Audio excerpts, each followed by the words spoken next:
বৃহস্পতিবার মুখ্যমন্ত্রী শুভেন্দু অধিকারীর উদ্যোগে অন্নপূর্ণা যোজনার আওতায় রাজ্যের 28 লক্ষ মহিলার ব্যাংক অ্যাকাউন্টে 3,000 টাকা করে স্থানান্তরিত করা হয়েছে। এই খবর জানাজানি হতেই হুগলি চুঁচুড়া পৌরসভায় দেখা গেল অন্নপূর্ণা যোজনার ব্যাপক ভিড়। অন্নপূর্ণা যোজনার ফর্ম জমা দেওয়ার জন্য সকাল থেকে মহিলাদের দীর্ঘ লাইন চুঁচুড়ায়। অন্নপূর্ণা যোজনাকে কেন্দ্র করে হুগলি চুঁচুড়া এলাকা জুড়ে মহিলাদের মধ্যে ব্যাপক উৎসাহ এবং উদ্দীপনা লক্ষ্য করা গিয়েছে।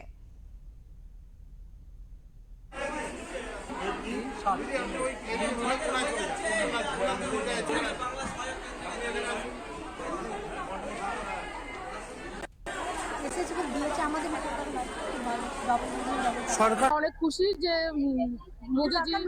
মোদী সরকার যেটা কথা দিয়েছিল সেটা রাখছে। শুভেন্দু দাদা যেটা বলেছিলেন সেটা রেখেছেন, বা আমরা খুব আনন্দিত খুশি।